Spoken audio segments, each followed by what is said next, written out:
भाई सोरूटो का next part कब आएगा? No Soruto part 3 please. Where is Soruto video? Please make it fast. I am waiting for it and I understand it takes a lot of time but make it fast. Brother where is Soruto part 3? Question mark. 3 weeks हो गए। Where is part 3? तुमने तो 2 part को ही मिला के डाल दिया है। Bro Soruto part 3 please. भैया सोरूटो पार्ट 3 जल्दी लाओ। देखो ऑनेस्टली बताऊं तो मैं ये वीडियो नहीं बनाने वाला था, क्योंकि अगर तुम्हें पता हो तो इस वीडियो के वजह से ही मेरे चैनल पे करंटली एक स्ट्राइक आ रखी है जो नवंबर लास्ट में जाके हटेगी। तो फिलहाल मेरा मूड तो वीडियोस बनाने का बिल्कुल नहीं था, मगर तुम लोग इस सीरीज को इतना ज्यादा पसंद कर रहे हो कि जब मैंने इसे पहली बार अपलोड किया था तो तुम लोगों ने सिर्फ 3 दिनों में ही इस पे 3 लाख से भी ज्यादा व्यूज करवा दिए थे। एंड देन फिर चैनल पे स्ट्राइक आ गई। उसके बाद भी जब मैंने बिना किसी एडिटिंग के उसे रीअपलोड किया तो मुझे लगा कि उस पे 2 से 3 हजार व्यूज ही आएंगे, और इसीलिए उस वीडियो में मैंने पार्ट 3 को लास्ट के 2 मिनट्स में ही खत्म कर दिया। And I am sorry for that, क्योंकि तुम लोगों ने उस वीडियो पे भी 70 के प्लस व्यूज करवा दिए। तो बस इसीलिए सिर्फ तुम लोगों के लिए ही मैं ये वीडियो बना रहा हूँ। तो प्लीज तुम लोग भी चैनल को अभी सब्सक्राइब करके इस वीडियो पे भी सपोर्ट दिखाना। एक तो लाइक और शेयर ठोक दीजिए, महाकाल का लाइक और शेयर ठोक दीजिए, 5000 लौटे दिख जाना चाहिए।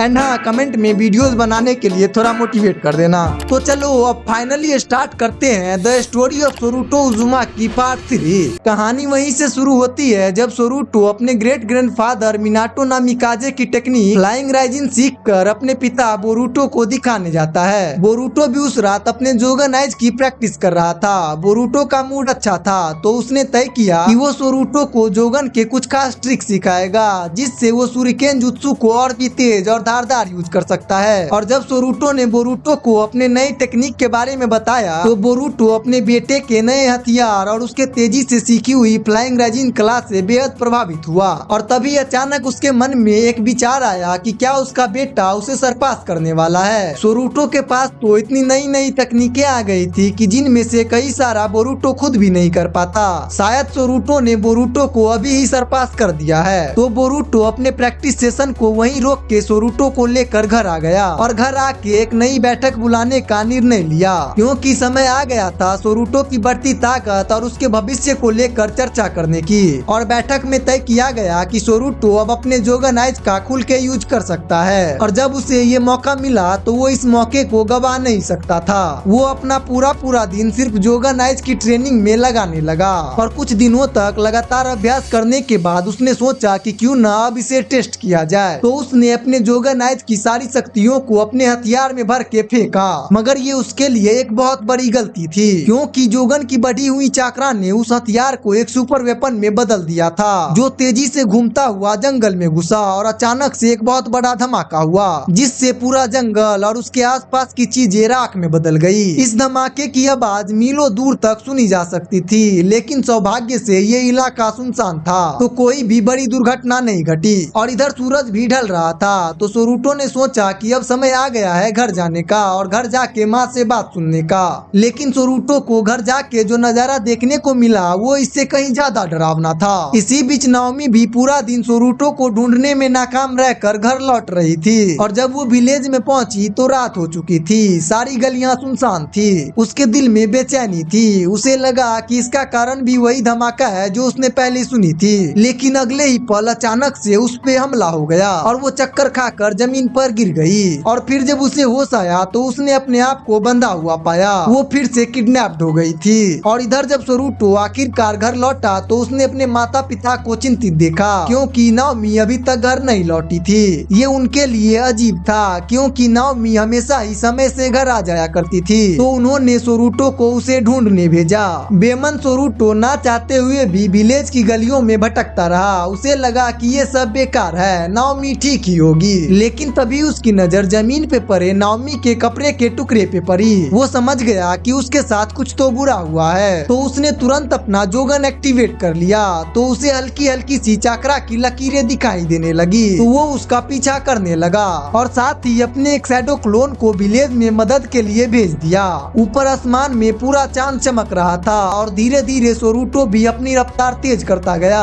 और उधर नाओमी को कुछ रहस्यमय काले कपड़े पहने वाले लोगों ने बांध बांध के रखा था। नाओमी कुछ नहीं जानती थी कि ये लोग कौन है और उसे यहाँ क्यों बांध के रखा है। हालांकि वो बंधी हुई थी लेकिन फिर भी वो अपनी पावर से स्पाइक्स समन कर सकती थी। तो उसने तय किया कि वो सोरूटो के लिए निशान छोड़ेगी। और जब सोरूटो ने मार्क्स देखा तो उसकी जान में जान आई। उसे पता चल गया कि नाओमी अभी जिंदा है और शायद कहीं आसपास में ही है। और सोरूटो बिल्कुल सही था, वो उसके बहुत ज्यादा करीब था, इतना करीब कि उसने सोचा भी नहीं था। मार्क्स को फॉलो करते करते जब सोरूटो और आगे बढ़ा तो उसने किडनैपर्स को देख लिया तो उसने डायरेक्ट अटैक कर दिया। मगर किडनैपर्स कुछ देर के लिए अचानक से गायब होकर सामने आ गए। इस बार सोरूटो ने नाओमी को देख लिया और जैसे ही वो उसकी तरफ बढ़ा नाओमी फिर से गायब हो गई। तब उसे समझ आया कि ये लोग नाओमी के साथ खेल रहे थे और सोरूटो को बिना कोई मौका दिए हुए एक शख्स उसके सामने आके उसे लड़ाई के लिए चुनौती देने लगा। तो सोरूटो भी उसके चुनौती को एक्सेप्ट करते हुए उसका कपड़ा हटाता है। वो नारंगी बालों वाला और आंखों पर एक काला ब्लाइंडफोल्ड लगाए हुए एक इंसान था। सोरूटो ने अपने जोगन से उसके चाकरा को देखा। उसका चाकरा खून सा लाल, डरावना और बेहद शक्तिशाली था। मगर सोरूटो को यकीन था कि वो जोगन के सहारे इससे तो ज्यादा ही ताकतवर है। तो उसने फाइट शुरू कर दी। उन दोनों की फाइट थोड़ी देर चली मगर सोरूटो ने अंत में उसे हरा दिया।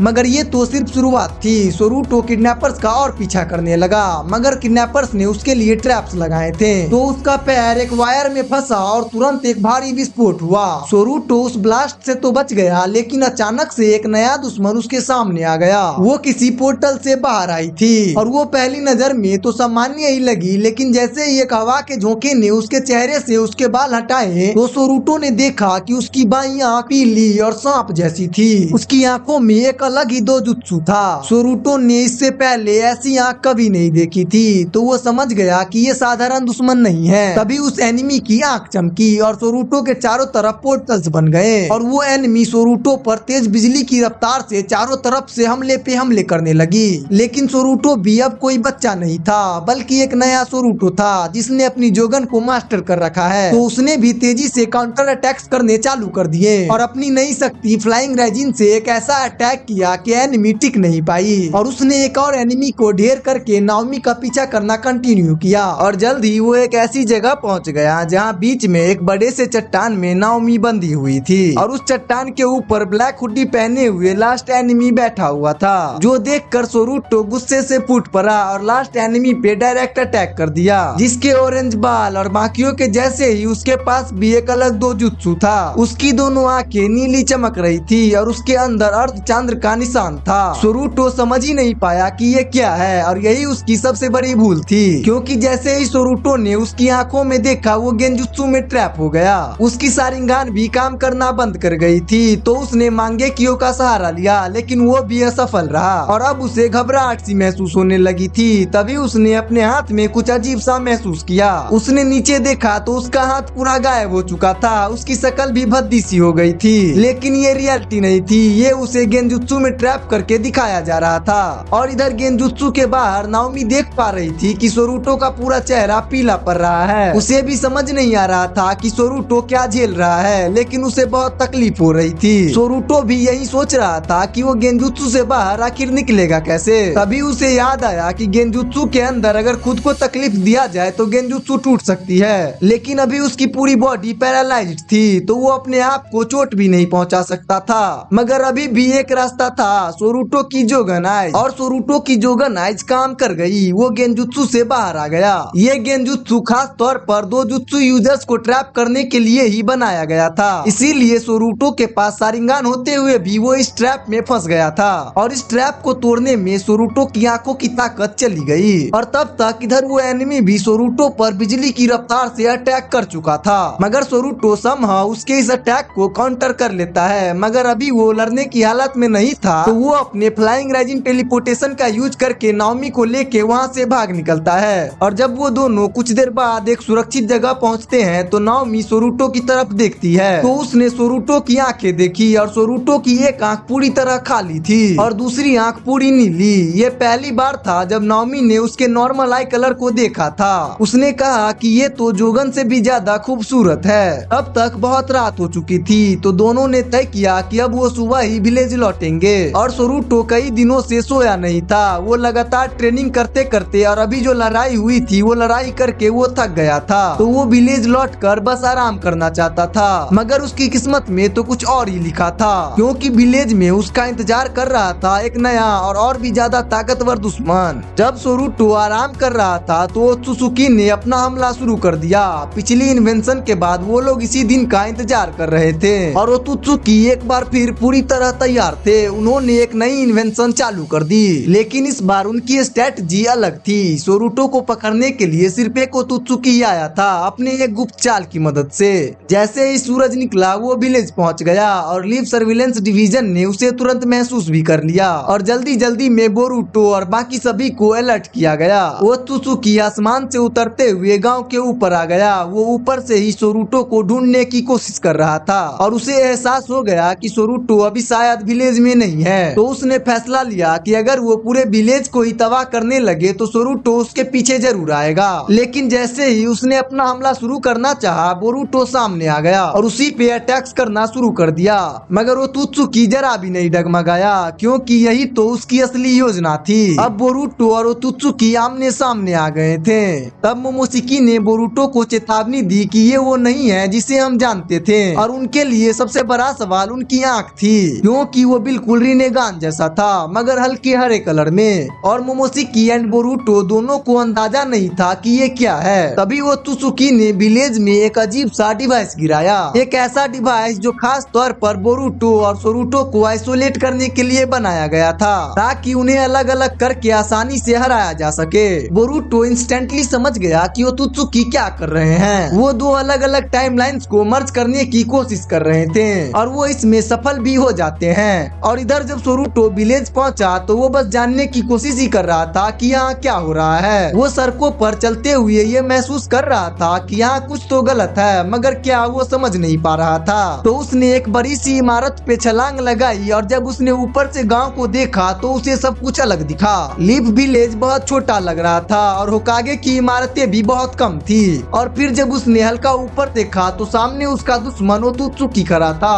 सोरूटो समझ गया कि यही वो इन्वेंशन है जिसके लिए वो सालों से प्रैक्टिस कर रहा है, मगर अभी वो लड़ने की हालत में बिल्कुल नहीं था। उसके पास अभी न कोई चाकरा, न कोई ताकत और न कोई दोजुत्सु था। मगर इधर ओत्सुकी कुछ अच्छे मूड में तो नहीं लग रहा था। उसने तुरंत एक विशाल सा हमला तैयार किया और सोरूटो बस हैरानी से देखता रह गया। उसे चारों तरफ से घेर लिया गया था और सोरूटो फाइट बैक भी नहीं कर पा रहा था। तभी अचानक से किसी ने उसका हाथ पकड़ के खींच लिया। वो सोरूटो को लेकर एक विशाल से सांप के ऊपर दुश्मनों से दूर भाग रहा था। सोरूटो ने ध्यान से देखा तो उस लड़के की आंखें भी बिल्कुल उसी के जैसी थी। हाँ, वो उसके फादर बोरुटो उजुमाकी का यंग रूप था। अभी वो समझ ही नहीं पा रहा था कि ये क्या हो रहा है। तभी उनके ऊपर एक और हमला होता है, लेकिन ये हमला ओत्सुकी का नहीं था, बल्कि एक विशाल से मेढक का था जिसके हाथ में एक तलवार भी थी और उसके पीठ पे खड़ा था एक और स्पाइकी ब्लॉन्ड वालों वाला लड़का। हाँ, ये उसके ग्रैंडफादर नारुतो उजुमाकी का यंगर सेल्फ था। मगर अभी नारुतो को नहीं पता था कि ये लोग कौन है। तो नारुतो ने पूछा कि तुम लोग कौन हो और तुम यहाँ से क्या चाहते हो। और क्योंकि उनके पास एक विशाल सा सांप था तो नारुतो ने पूछा कि क्या तुम लोग ओरोचिमारू के साथ हो। और सामने से जवाब आया कि नहीं, हम लोग उनके साथ नहीं हैं। और अब नारुतो, बोरुटो एंड सोरूटो तीनों जनरेशन आमने सामने खड़े थे और सोरूटो बस सोच ही रहा था कि ये रियूनियन कितना कूल है ना। वो खुद को रोक नहीं पाया और उसने अपनी समनिंग जुत्सु दिखाने का भी फैसला लिया और समन कर दिया एक विशाल काय ड्रैगन। फिर तीनों एक साथ बैठकर हालात को समझने लगे और दुश्मन भी वहीं कहीं आसपास ही था और उसे बस सोरूटो ही चाहिए था। तो इन तीनों ने एक योजना बनाने का सोचा कि आखिर कैसे दुश्मन को हराकर अपने अपने टाइमलाइंस में वापस जाया जाए। उन्होंने तय किया कि वो सोरूटो को चारा बनाकर दुश्मन को हराएंगे और होता भी बिल्कुल ऐसा ही है। कुछ ही देर बाद ओत्सुकी सोरूटो को अकेला देख वहाँ पहुँच जाता है। उसने दूर से ही देखा कि सोरूटो पेड़ों के बीच खड़ा है, तो उसने अपने स्पेस मैनिपुलेशन से सोरूटो को अपनी ओर खींचा और कांटों से भेद दिया। लेकिन वो तो बस सोरूटो का एक क्लोन निकला और इस तरह लड़ाई शुरू हो गई थी। अचानक बोरुटो भी पीछे से आकर राशिंगान से हमला कर दिया। उसी समय नारुतो भी आगे से राशिंगान चलाता हुआ आ गया। इन दोनों का ज्वाइंट अटैक काम तो करना चाहिए था, मगर ओत्सुकी ने अपने जुत्सु से इन दोनों को अटैक्स को डॉच कर लिया। सोरूटो बस छिप कर देख रहा था, क्योंकि असली निशाना वही था तो उसे छिप कर रहने के लिए बोला गया। मगर अपने फादर एंड ग्रैंडफादर को ऐसे जमीन पर गिरा देखकर सोरूटो सोरूटो के अंदर की आग जाग उठी तो वो सीधे ही ओतोत्सुकी के सामने आ गया। उसने अपनी पूरी कोशिश की कि वो दुश्मनों के तेज अटैक से बच सके, मगर ये ओतोत्सुकी बहुत तेज और सोरूटो बहुत थका हुआ था, जिससे थोड़े ही समय में उस ओतोत्सुकी ने सोरूटो को भी टेक डाउन कर दिया। मगर तभी अचानक से अपने फादर एंड ग्रैंडफादर को हारा हुआ देखकर सोरूटो की शारिंगान और जो गन वापस आ गई और उसकी दोनों आंखों से खून टपकने लगा। दुश्मन ने हाथ बढ़ाकर उसकी आंख निकालने की कोशिश की, लेकिन जैसे ही उसका हाथ करीब पहुंचा वो कट गया। सभी चौंक गए कि ये कैसे हुआ, मगर अब ये पुराना सोरूटो नहीं था, उसकी जो गन लौट चुकी थी। तो उसने लड़ाई में एक तगड़ा कमबैक कर लिया और उसी समय बोरुटो ने भी सामने से अपने राशिंग शुरिकेन से उसे मार गिराया।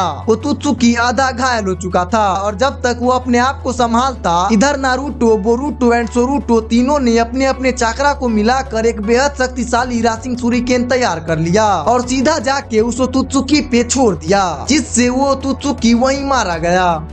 और फाइनली जिस काम के लिए सोरूटो का जन्म हुआ था, उसने अपने फादर एंड ग्रैंडफादर के साथ मिलके उस काम को सफल कर दिया, क्योंकि यही वो ओतोत्सुकी का मेन लीडर था जो अलग अलग प्लैनेट्स पे जाके अपने पावर्स के लिए चाकरा फ्रूट इकट्ठा करने में लगा रहता था। और इसे ही मारने के लिए सिवाय ओतोत्सुकी ने सोरूटो को अपनी जोगनाइज दी थी। और उसके बाद तो सारे ओतोत्सुकी अपने पुराने लीडर मोमोशिकी की बात तो मान ही रहे थे। तो सारे ओतोत्सुकीज को भी समझ आ गया कि ये सारी चीजें गलत थी और उसके बाद से सारे ओतोत्सुकीज एंड धरतीवासी मिलके रहने लगे और इस तरह अपने सोरूटो उजुमाकी की कहानी खत्म हो जाती है। तो हाँ ओताकू, सोरूटो पार्ट 3 यहीं खत्म हो जाती है। तुम्हें ये पूरी सीरीज कैसी लगी कमेंट में जरूर बताना।